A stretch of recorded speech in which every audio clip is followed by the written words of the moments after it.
நண்பர்களே, இப்போ நீங்க கேட்கவிருப்பது விக்ரமாதித்த கதையின் 17வது பகுதிய. வேதாளம் கேட்ட 8வது கேள்விய போன பகுதியில பார்த்தோம். இப்போ விக்ரமாதித்தன் அதற்கு என்ன பதில் சொன்னாங்கறத பார்க்கலாமா? இவ்விதம் கதை சொல்லி முடித்த வேதாளம் விக்ரமாதித்தனை பார்த்து, சொல்லும் ஐயா ராஜனே, சேவகனான சத்வசீலன், மகாராஜன் இவ்விருவருள் யார் அஞ்சா நெஞ்சுடன் கடல் நீரில் மூழ்கினார்கள்?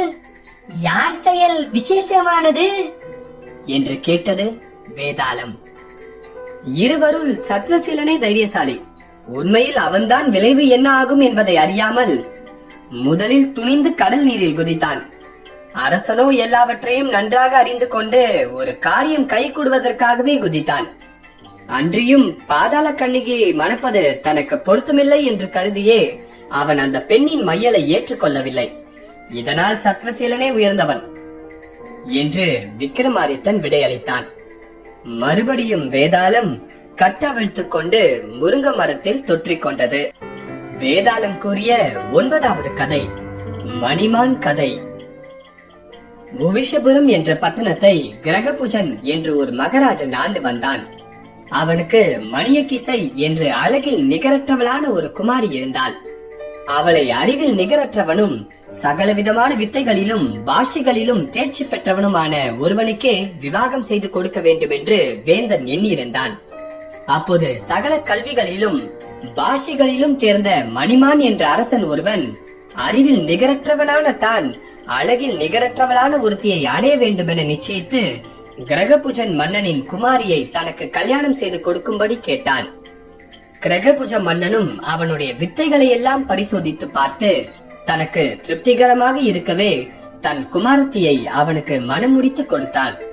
மணிமான் மன்னன் தன் புது மனைவியை அழைத்துக் கொண்டு ராஜ்யம் போய் சேர்ந்தான். தம்பதிகள் இருவரும் சுகமாக வாழ்ந்து கொண்டு வந்தார்கள். ஆனால் ஒரு அறிவாளியும் ஒரு அழகான பெண்ணும் அதிக காலம் மனமொன்றி வாழ முடியுமா? ஒரு நாள் அவர்கள் படுத்திருந்த மஞ்சத்தின் கீழே எறும்பு கூட்டங்கள் சராசரியாக போய்க் கொண்டிருந்தன. அவற்றில் முன்னே சென்ற எறும்புகளில் சில மேற் செல்லாமல் நின்றதை கண்ட மற்ற எறும்புகள் அவைகளை கூப்பிட்டு, ஏன் நிற்கிறீர்கள் என்று கேட்டன. அதற்கு அவை, மேற் செல்ல கட்டிலில் இடமில்லை என்றன. அப்போது பின்னால் இருந்த எறும்புகள், அப்படியானால் கட்டிலை தூக்கி எறிந்துவிட்டு போகிறது தானே என்றதும் முன் இருந்தவை, மன்னனும் மகிழ்ச்சியும் கட்டிலில் நித்திரை கொள்ளும் போது அவ்வாறு செய்வது தோஷமாயிற்றே என்று சொல்லின. அரை தூக்கத்தில் இருந்த மணிமான் மன்னனுக்கு மிருக பாஷையை சேர்ந்த எறும்புகளின் பாஷையும் தெரியுமாகையால் அவற்றின் சம்பாஷணையை கேட்டு ஆச்சரியப்பட்டு கலகலவென சிரித்தான். அப்போது பேரழகியான அவன் மனைவி கண் விழித்து, ஏன் சிரித்தீர்கள் என்று கேட்டாள். அவள் வினவியதை கேட்ட வெறும்புகள் அரசனை தங்கள் பாஷையில் கூப்பிட்டு, ராஜனே, நாங்கள் பேசிய வார்த்தைகள் நீர் யாரிடமாவது சொன்னால் உமது சிரம் வெடித்து போகும் என்றன.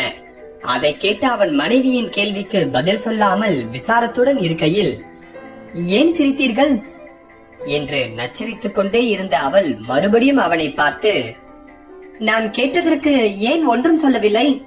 என் மேல் தயவில்லை போலிருக்கிறது. அப்படியானால் நான் உயிர் விடுகிறேன் என்றாள். இதற்கென்ன செய்வது என்று யோசித்த அரசன் மனைவியை பார்த்து, கண்ணே, உன் கேள்விக்கு பதில் சொன்னால் என் சிரம் வெடித்து போகும். ஆகையால் நாளைக்கு மயானத்திற்கு சென்று அங்கே கட்டையை அடுக்கி அதன் மீது படுத்துக்கொண்டே சொல்கிறேன். உடனே என் தலை வெடிக்கும். நீ வரட்டியால் என் உடலை மூடி கொல்லி வைத்துவிடு என்றான். அதை நம்பாத அவள், அதையும் தான் பார்த்து விடுவோமே என்றாள். அதுபடியே மறுநாள் மயானத்தில் கட்டையை அடுக்கி குவித்து அரசன் அதன் மீது படுத்துக்கொண்டு மனைவியை அழைத்தான். அவளிடம் எறும்புகள் பேசியதை சொல்ல போகும் தருணத்தில் ஆணும் பெண்ணுமாக 2 ஆடுகள் அவனுக்கு அருகாமையில் நின்று தர்க்கமிட்டுக் கொண்டிருந்தன. பெண் ஆடு ஆண் ஆட்டை பார்த்து, அதோ இருக்கும் கிணற்றில் முளைத்துள்ள புல்லை எனக்கு பிடுங்கிக் கொடு என்றது. அதற்கு ஆண் ஆடு, நீ என் கிட்டே வராதே, புல்லை பிடுங்க போய் கிணற்றில் விழ சொல்கிறாயா? பெண் புத்தி கேட்டு நடப்பதற்கு எனக்கு பைத்தியமா என்று சொல்லிவிட்டு பெண்ணாட்டை விட்டு போய்விட்டது. இதை கேட்ட அரசன் திடுக்கிட்டு எழுந்து தன் மனைவியை பார்த்து, என்னை கொல்ல நினைத்த பாதகி இனி என் முகத்தில் விழியாதே என்று சொல்லிவிட்டு பட்டணம் போய் வேறொருத்தியை கல்யாணம் செய்து கொண்டான். இவ்விதம் கதையை சொல்லி முடித்த வேதாளம், ஆட்டுக்கடா அறிஞன், இவ்விருவருள் யார் புத்திசாலி? சொல்லும் ஐயா ராஜனே என்று கேட்டது.